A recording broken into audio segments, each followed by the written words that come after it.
My next guest is an international martial arts champion and ultra marathoner.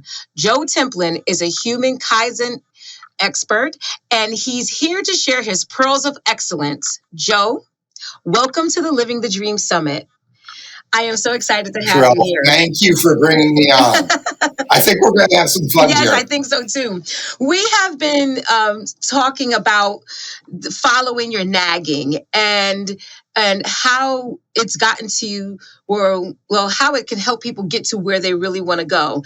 I just want to start off first with people getting an understanding of who you are, where, and how you have followed your own nagging. So I'm an unrepentant geek. I'm a goofball. I started college at 13 because my parents said 12 was too young to start college.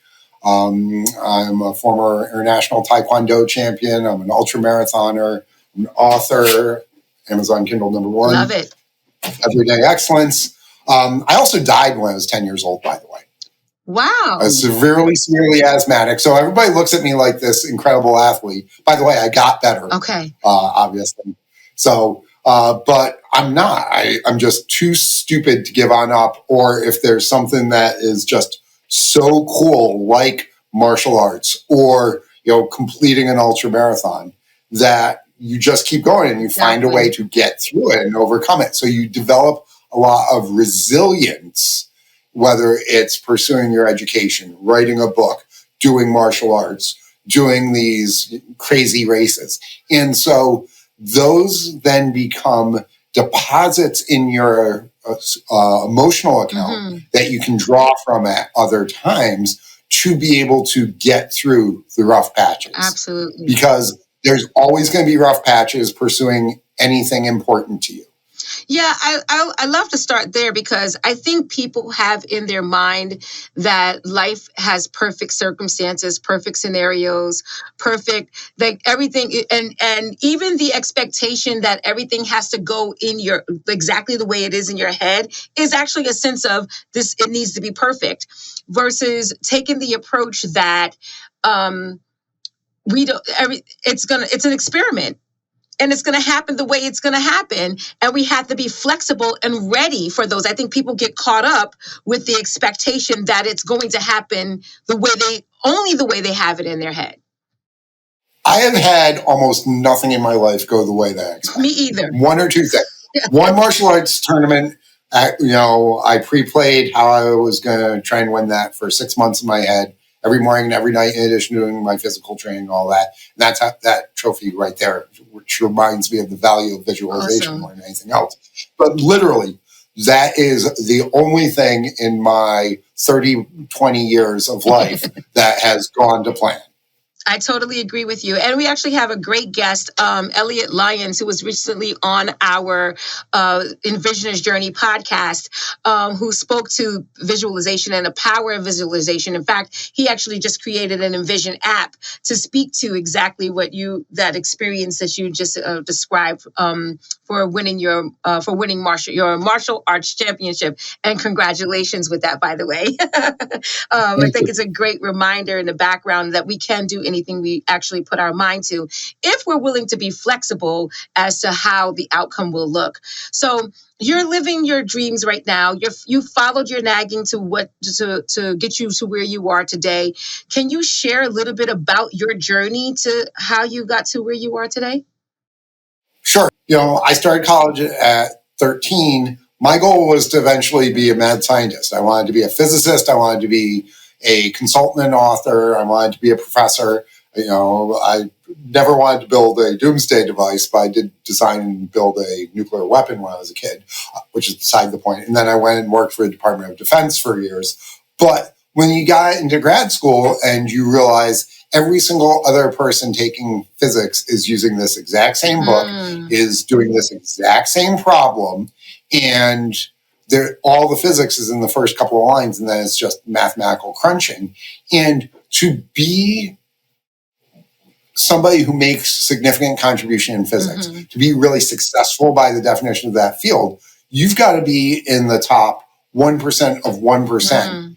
And to do that, you have to completely, basically shut out almost everything else. No more martial arts, no pursuing Olympic dream, no ultra running, no writing and all this other stuff. Unless you're writing a research article, you don't get to write. You don't get to read for fun. That's, completely verboten. So that's when I started realizing, you know what? I have too many diverse interests to be truly excellent in this one space. I like to say that I'm an autodidactic polymath, or I'm a human Swiss Army knife, because I don't like the term Renaissance man, because I can't draw a straight line with a ruler. I did not inherit that ability from my mom. She was the artist, not me. Okay. So, having these other talents, having these other things that, as you say, nagged at me, I needed to pursue them. So when I told my mom that I was no longer going to be a practicing physicist and I wasn't going to finish my PhD, she literally cried. She's like, I thought you were going to go work with Carl. So my mom, the nun, yes, my mom was a nun, by the way, literally broke down crying, because I was the hope from, my brothers and sisters to go get the PhD and, stay in technology and all that. But I ended up going into business. And because one, I saw an opportunity to be really significant pretty quickly, to have a tremendous impact on individuals. So, I helped design the first femtosecond all optical network in the country and all that. So you could you get movies in your house because of the work that I did. Wow. That is not world changing in terms of the positive impact on it, nor was building weapons or anything like that.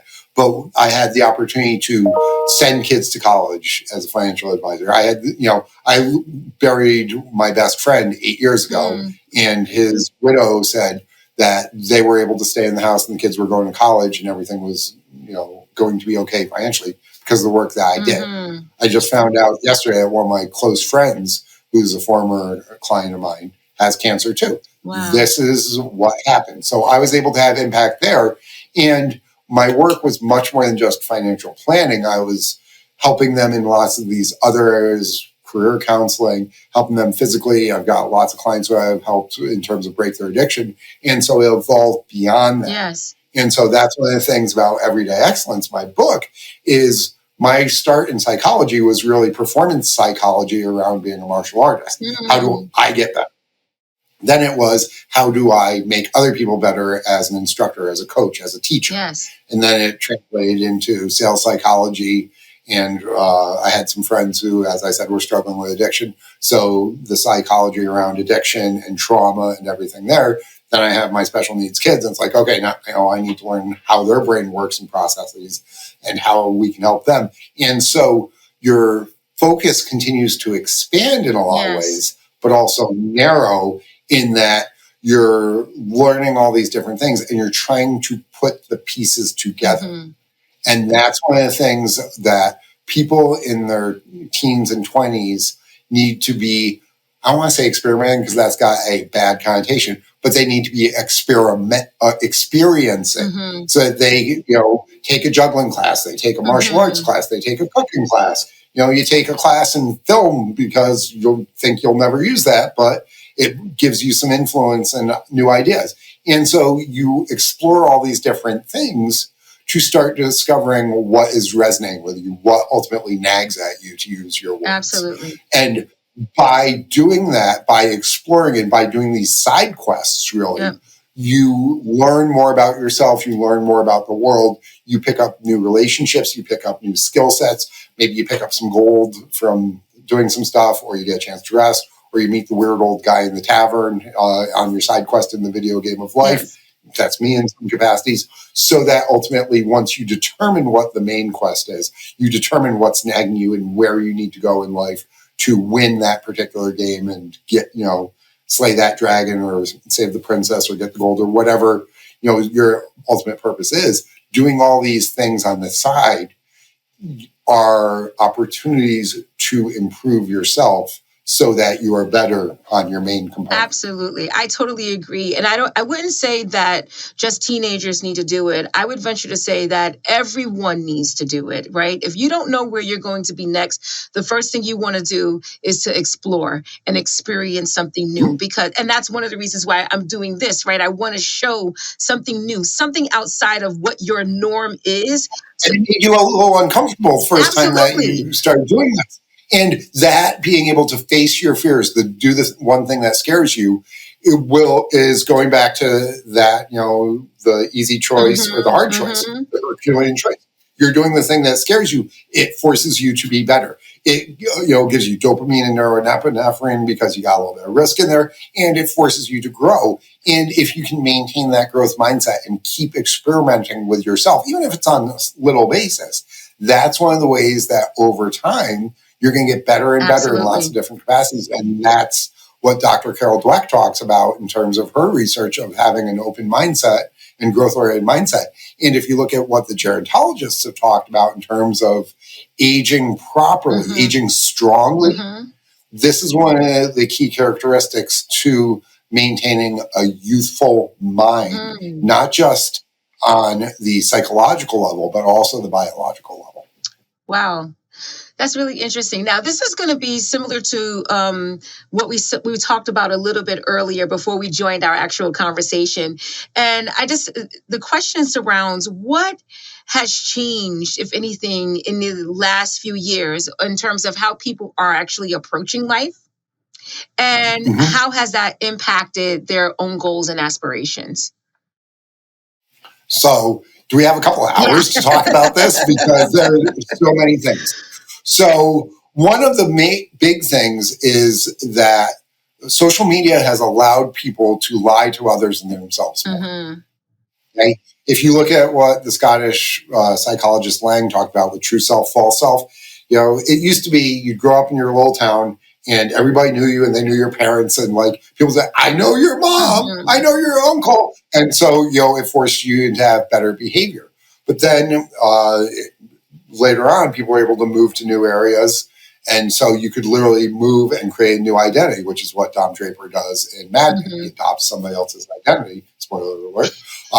But then we end up having radio and TV. So you could start seeing what other people were doing and, be influenced by it. And then we had Lifestyles of Rich and Famous with Robin Leake, and people were having the champagne dreams and all that. And then eventually we had Instagram where somebody takes 500 pictures to post one.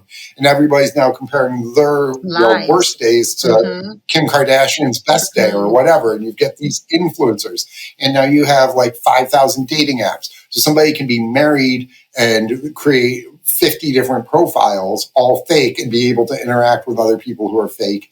And so we've got this just layering and layering on of illusion in a lot of ways, and an echo chambering, because social media and technology, you click on something and all of a sudden they're building this psychometric graph about you, and they're going to keep feeding you the things that you like. And so it's reinforcing that instead of making people question themselves and push their boundaries and grow. Instead, we're all just getting these further and further divisions into people who are exactly like us and then reinforce us. And you get that, as I said, echo chambering. And then so you have people over here and people over here and then not communicating. And the polarization is getting worse and worse. And what that ultimately does is it means that people don't have empathy and understanding of others, and that leads to all sorts of bad things. And so how does an individual begin to combat that? One of the things is going back to that exploration of different things. So, for example, trying foods that you normally wouldn't try. Suddenly you're getting exposed to people and cultures that you're not used to. So that, forces you to question how they do things, why they do things, why you do things. And so it starts, pushing those boundaries. It allows new ideas to flow in via osmosis in some ways. And so continuously exposing yourself, whether it's to Mongolian throat singing, or a different language or food, or going watching movies that you normally wouldn't, or developing friendships across the political aisle. I've got friends all across the aisle, from ultra conservative to ultra liberal, and I don't 100% agree with any of them. But and I ask questions, and that way it helps me get better. And one of my things is my friends sort of make fun of me is like, you'll poke any bear, won't you? I'm like, yeah. Okay, so what can you give me an example of an impressive or an individual who has impressed you today that has followed their nagging? That has impressed me today. I haven't seen very many people today. Actually, yeah, there's this one person who I know. She was a model. She ended up being a flight attendant. She ended up going, and she's got a very strong religious background, very deeply rooted in her faith. She's also a licensed massage therapist and physiotherapist. And so she has an incredible independent streak and desire to help other individuals. And so she's ended up taking the risk, going back to college with all the expenses, getting her doctorate, getting all the licensing, and opening up her own business that allows her to serve other people in that capacity. That's so interesting. And so she could have taken the easier route at hundreds of different points along that road. But she's taken that, and, she's never married. She's never going to be married. As she said, I'm not mom material. And that's totally cool because that's what she's doing. And people say living their best life. Yes. No, she's living in alignment with her belief systems, knowing her personality, that she is not mom material. Right. But still finding a way to contribute overall. She's like the best aunt in the world too. So my own kid sister's like this. Definitely shouldn't be a mom, best aunt in the world. My buddy. Never should be a dad, best uncle there ever will. I love it. Because we need that sort of relationship in our life. Absolutely. So like her niece, can go and ask her questions that she can't go to her mom to because, your favorite uncle or your favorite aunt will tell you different things, and you've probably seen this when you go on and train in a group, we can say the same thing that mom and dad are going to say, that the managers are going to say, but because we say it in a completely different way, they'll hear it. They actually listen. Exactly. They'll hear it. Yeah. It's so interesting that one of the key things that you keep bringing up in somebody following their nagging is that it almost always leads to them helping someone else. And it's especially when they're aligned, right? And that's one of the things that I truly believe, that we're all interconnected. One of the reasons why we want people to follow their nagging is because people are waiting for them to do it, right? Whatever it is that they have to offer, at the end of the day, it impacts somebody. It could be directly or indirectly. Well, I want to talk about that because I'm actually on a mission to impact in a positive way in some capacity 100 million people over the next 12 months. 100 million over the next 12 months. I love it. 100 million over the next 12 months. Tell me more about that. That's a big, hairy, audacious goal. I have no clue how I'm going to do it. I make changes that scares the bejesus out of me. That's how you know it's the right thing to do. Going to bed Sunday night, I can't sleep, not out of trepidation, but excitement. Right. I get it. And I work 12 to 15-hour days, 6 days a week, and sometimes even 7, because this is just driving me on. I have to do this, so I know that's right. And will it help me out economically? Yeah, ultimately. But it's not about that. It's about having that impact. It's about serving. It's about fully utilizing. And I don't know how I'm going to achieve it. And so I'm looking at all sorts of different things. It's like, okay, I was actually running some numbers today. I'm like, all right, I'm reaching 3,000 to 4,000 people per day this way. How do I 10X that? I'm doing this. Can I 10X that? I'm doing this. Hey, I've never explored this capacity way of multiplying the effect. Maybe I can do that to reach more people and help more. So what is it that how are you helping them? What is it exactly that you're doing to be able to reach them? So I'm a human Kaizen expert. And Kaizen is the Japanese concept of continuous improvement. It comes from engineering, and I went to engineering school, so this is very nerdy of me for a moment. It's okay. I'll geek out with you. So All right. So after World War II, when Japan was completely bombed on out, they could not get new machinery for their industry and stuff like that. So they had old machinery. So what did they do? They needed to do the best with what they had, which is, what all of us have to do. We have to do the best with what we have. I'm not 6'7". I'm not hyper athletic. I don't have movie star good looks. Okay. I had a speech impediment as a kid. So I have to deal with it the best with the hand that I'm given. So Kaizen is all about what changes can you make? Can you improve the process of how you move the material? Can you change the workflow? Can you make a slight tweak to the machine to get an improvement here? Can you change your supply chain? Can you change what you're doing overall? And Toyota had this capability where every single person, from the CEO down to the janitor to everybody on the assembly line, had the right to stop things and make changes, to make suggestions. Wow. Okay. And so it became a culture that everybody embraced. And in the movie Gung Ho brought this forward. And when Toyota first came to the United States, their cars sucked. Okay. They were horrible. But they still had this attitude towards us. And so very quickly, within 4 or 5 years, they were as good as any of the American cars at a lower cost. And within another couple of years, they had higher quality. They were better and at a lower cost. And so it's not where you start, it's where you finish, sort of idea. So Kaizen was applied in this capacity to manufacturing. And then in the 80s and 90s and early 2000s, this morphed a little bit into lean manufacturing and things like that. And General Electric and Westinghouse and basically anybody that made anything adopted this. Then it was brought into the software world. But we have never really brought this into the most important component of a business, the human resource. Because, I'm a deeply flawed individual. I freely admit that. Yes, we all I say are. I'm a practicing Catholic, but I haven't gotten it right yet. And I screw up all the time, as Thor, my favorite superhero, says. I make grave mistakes all the time.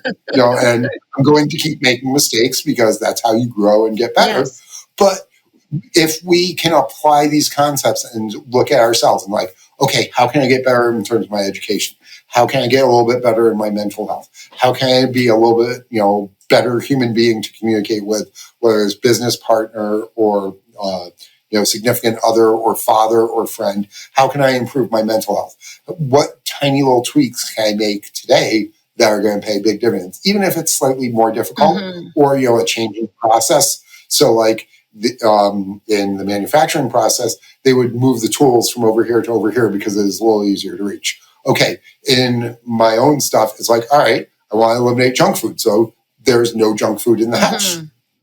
If there's no junk food, then you can't eat it. Exactly. This is one of the reasons why with people who are going through alcohol rehab, we remove all the alcohol and any alcohol themed stuff. So my buddy who had these, really cool 1950s themed, alcohol posters and all that. Sorry, buddy, those are gone. So that, it just completely removes that stimulus or it defaults to a better choice. Yep. How are you using that to reach 100 million people in the next 12 months?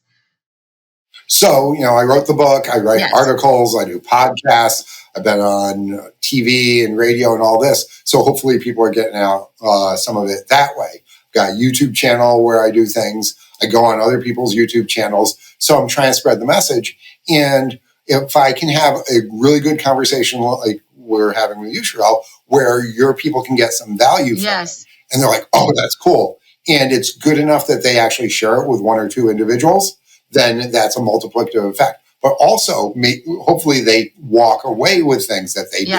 So for example, if they're trying to lose a little bit of weight, okay, instead of putting cream in your coffee, put skim milk. You just saved 100 calories a day. Absolutely. Over a month, that's about 1 pound. Yep. Okay? Yep, I'm with you. Over a year, that's 10 plus pounds just by making that tiny change. So if they can, apply that and then maybe share that with another person, that other person might not even know that I helped them in that capacity, 2 degrees of separation like Kevin Bacon, but it's still helping. So I can measure things like how many people have gone to my website, how many people download podcasts. That's what I was going to ask you next, because I'm geeking out. I'm like, things like that. That's the actual measurable component of it. But because of the butterfly effect, there's going to be immeasurable components. Absolutely. And that's really where the great impact Absolutely. is. Because if I can directly impact 100 million people, then I'm indirectly impacting 250 million, Exactly. 500 million. Exactly. Who knows? But entropy says that chaos increases at all times. This is one of the basic principles of physics. So the universe gets worse, the world gets worse, it gets harder, it gets more difficult, more complex all of the time. So we need to work to counteract that. Just like, as you get older, once you pass 30-ish, your body starts to decline. Right. So what do you do to help counter that? Well, you lift weights so you have muscle mass, because you'll lose 8 to 10% of your muscle mass every decade. So you can counter that. You eat slightly better, because the way that we ate as teenagers and the way that we eat in our 50s, definitely very different. I can't live on chocolate or donuts like I'm, Jim Belushi or John Belushi in the commercial. Right. So you make these changes and these little tweaks. And if you can create a habit of how can I get better, and constantly be thinking about that and programming your reticular activation system and looking for opportunities to improve yourself and the people around you, then that ends up becoming a mindset and ultimately just a habit of doing things, and that wears off on other individuals. So, proud dad moment. I picked my youngest kid up from Boy Scout camp a couple of weeks ago, and we go out to breakfast like we always do, so he can get some real food in him. And we're at Denny's, and we're waiting to get seated. He looks around, makes sure nobody's looking, reaches into his pocket, takes out his money, and puts it in the collection for their No Kid Hungry collection. And if he knew that I was telling you this, he'd be all upset about it, because he that's doesn't not want the way anybody. He did it. Right. That's not the reason why he did it. Exactly. Right. I get it. But I have to brag, because my job as a father is almost done. Now, if I could just get him to do his homework consistently and shower, but he's 12 years old, so we're working. But in terms of his ethical grounding and the choices that he's making, I've done my job. Absolutely. And so now, hopefully, he can do that with other people. And one of the things that my mom, the nun, taught me is when you're having a bad day, go help somebody else out. And so if we can improve this and get more people to adopt that, then that's going to have that multiplicative effect.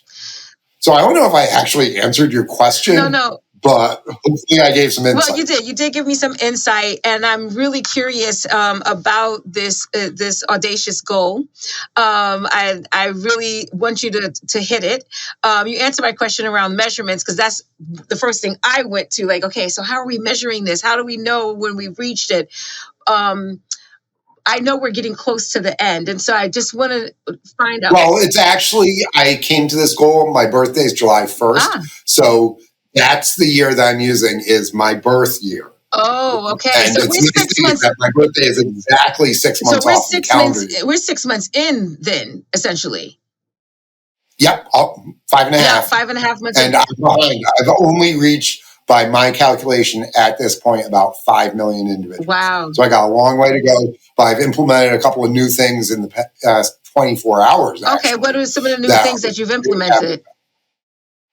So I'm all right, I need to amplify and leverage. So best way to do that is to use Google and YouTube, because those have incredibly broad reaches. And so I actually got on TikTok about 2 months ago. No, I don't dance, because friends in their 20s and 30s you gotta get on. Yes. So I actually have a TikTok channel where I put stuff up every single day, and every day we're getting new followers and we're getting a lot of hits. So I'm reaching things like that, but I need further leverage. So I started, in addition to my YouTube channel, I'm now running YouTube ads that are very short and actually add value. Yes. So yes, there's an ask on the end, but I'm giving information, I'm giving guidance, I'm giving ideas as 75% of that 30-second or minute long ad. And so even if people don't click through and come to my site for further information, they're walking away with a little bit of information. Absolutely. Okay. Same thing with the Google ads, and same thing with the newsletter that we're doing. And, so all these different things are how can I create evergreen material that other people can experience and share and impact people 2, 3, 4 degrees down. The reason why I'm asking that question is twofold. First, I love that you are taking the Kaizen approach even in doing this, right? And you're being very iterative about how you're going to move forward, which is exactly the message that you're preaching. Oh, and these are all like 5-day things that I'm running with a low allocation because I'm testing. Exactly. It's almost like A/B testing. Exactly. With my friends in the computer world. So what we're doing is we're evaluating, and then we're going to tweak, and then if they're cash flow neutral or positive, then we're going to increase the amount that we put into it so we can have more impact. And by making little tweaks, we can hopefully get more click-throughs or reach more people and help them out. And then we'll iterate again and iterate again. So, one of the things a lot of the Stoics say, go to bed and at the end of your day, evaluate your day. We did this as financial advisors. Yep. We evaluate our day, our week, our month. Companies look at their weekly, monthly, and quarterly performance. Yep. So I'm looking at this the same way. It's a mission. It's a not-for-profit, or it's a for-good mission, as opposed to really being a capitalistically driven one. But I want to help more people, so I need to be as effective as possible with it. So these concepts and tools from the commercial world, I'm applying here the same way that I do with the charities that I work with, so we can be more effective in terms of delivering value to other people who need it. Because, being wasteful is a sin. I grew up, I'm one of 6 kids. There was not a ton of resources. Grew up on a farm, so you don't waste anything. Yes. So you pay attention to this, and there's always more work that needs to be done. There's always more people that need to be helped. So how do you make sure that you're leveraging and being as efficient and effective as possible? Absolutely. And the second reason why I wanted you to go through that was because you have shown that in following your nagging, you have to be willing to be flexible in that way. That is understanding your limitations. Exactly. If I can't do something, so I was talking with Athena earlier today. Hey, how do we do this stuff with the website? She's like, I got it. I outsource to Google on some things. I hire people to help me with the podcast because I know I can't do it, or I can do it, but the time that I would spend doing that is not the highest and best use of time. Exactly. But you're also impacting other lives just by giving somebody else the opportunity to do it through those expertise, right? Yes. And I love that too. So there's so many different ways that we can follow our nagging. I wish we could continue to talk and we have to find a way to do it again. I just want to be able to add to your goal of 100 million people. So can you tell us how people can reach out to you? What's your social media handles? What are all the ways that they can connect with you? And unfortunately, I don't have the bat signal where they can just reach me like that. I'm more the joker anyway. But so on Twitter and Facebook, it's at EDE with Joe. Okay. So at EDE for Everyday Excellence with Joe. That's me. Got it. That's nice and easy to find. There is a LinkedIn group. There's the Facebook group, as I said. I'm on Twitter, JRRT1Ring. Just look up Templin and you'll find me. Awesome. Or Human Kaizen, because everything's tagged that way. Awesome. You can go to the website, everyday-excellence.com. My new podcast that just dropped is the Human Kaizen Podcast, where I bring on interesting individuals to come on in and basically share their excellence and stories. Yes. I basically don't talk during it, as amazing as that might sound.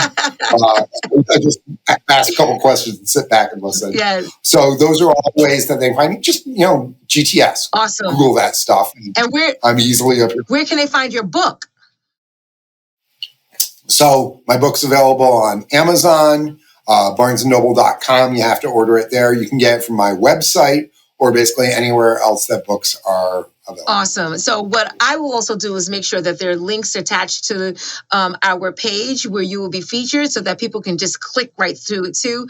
Joe, I cannot thank you enough for sharing your wisdom, sharing your story. I know it's going to be inspiring to others. And I'm looking forward to us getting feedback on how this story has lit a spark and inspired someone to action. Sure. Thank you for bringing me on. Thank you. Be excellent and grow today.